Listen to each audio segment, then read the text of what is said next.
Welcome back, focused learners. I am absolutely thrilled you're here for today's explainer because, well, we have a really crucial, real-time legal update to unpack. Today, we are breaking down a massive ruling from the Spanish Supreme Court's Administrative Chamber. This was just announced on the 13th of July, 2026, and it directly tackles the core rules governing immigration in Spain, the Reglamento de Extranjería, which, as you probably know, was officially approved by Real Decree 1155/2024. If you're currently navigating the administrative landscape in Spain, this explainer is designed exactly for you. We're going to completely bypass the dense legal jargon and just give you the direct, straightforward clarity you need. We'll look at exactly what has changed and, honestly, just as importantly, what hasn't. Okay, let's dive right into this. Here is our quick roadmap for today. Number 1, what actually happened. 2, what the court struck down.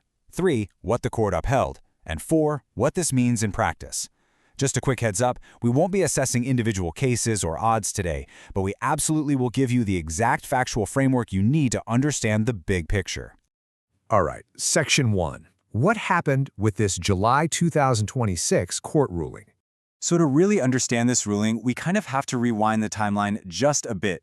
Back in November 2024, the Real Decreto 1155/2024 was officially enacted, and that laid out the overarching Reglamento de Extranjería. But between 2024 and 2026, several migrant rights NGOs stepped up and challenged specific articles within these new rules. They basically argue that the rules overstepped legal boundaries or violated certain rights. And that brings us to July 13th, 2026, when the Supreme Court issued its ruling, partially upholding those complaints. Now, it is absolutely vital to view this not as some brand new immigration law being written from scratch, but rather as a highly specific judicial correction to a rule that already exists. Moving right along to Section 2, what the court struck down, specifically looking at the 4 key blocks that were annulled. Now, what's really interesting about this slide is how systematic the Supreme Court was. They reviewed the challenged rules and completely annulled provisions across 4 very distinct areas of the regulation.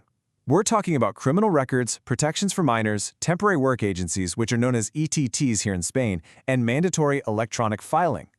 In each of these 4 categories, the official rules of the game are literally shifting. Let's break them down one by one. Sound good? First up, let's look at the major shift regarding criminal records. Under the old rule, having a criminal record could result in an automatic blanket denial of your authorization, just an immediate no. Well, the Supreme Court struck that down. The new reality dictates that authorities can no longer issue those automatic rejections. Instead, they are now required to perform a totally individualized assessment of each specific case. This is absolutely crucial, especially when protected family rights are at stake. The administration has to actually weigh the specific nuances of your situation now, rather than just, checking a box and moving on. The second block radically restores protections for minors. The court struck down multiple barriers in a pretty sweeping manner. For instance, they removed blocks on residence authorizations for minors who had a prior marriage, and they strongly protected the justified departures of minors who were born in Spain. Crucially, they also fully restored the government's strict duty to provide immediate care to unaccompanied foreign minors. Oh, and they relaxed the overly rigid rules for recognizing guardianships that were established abroad. It's a massive win for child protection. And if you want to understand the court's logic here, we only need to look at their reasoning regarding those prior marriages. The court explicitly stated that blocking these authorizations was, quote, contrary to the best interests of the child. This highlights a very clear legal focus. When the justice system interprets immigration law regarding children, the absolute overarching priority is the protection and well-being of the minor. No exceptions. Okay, shifting gears to the third block. Let's look at the labor market, specifically temporary work agencies, or ETS. The previous regulation had explicitly banned these agencies from participating in the hiring of seasonal foreign workers. Well, the Supreme Court struck that ban down entirely. So ETS are now legally permitted to participate in seasonal hiring within the immigration framework. Now, you might be wondering, why did they strike it down? Because, as the court determined, the ban on ETTs lacked sufficient legal basis. And I love this point because it really reinforces the objective nature of this ruling. The court isn't sitting there making policy choices or playing politics. They are simply ensuring that every single part of the regulation has a strict, solid foundation in existing law. If it doesn't, it gets tossed out. And this brilliantly illustrates our fourth and final annulled block, mandatory electronic filing. Under the old rule, individuals were forced to deal with the administration exclusively through electronic online portals. The Supreme Court looked at that and declared it illegal. The new reality is that the administration absolutely cannot force you to use an online-only filing system unless they can actually prove that all affected applicants have the technical capacity and the means to do so. This is a huge, very real acknowledgement of the digital divide. Let's move to and see how this builds into Section 3, what the court upheld, because the core structure definitely remains.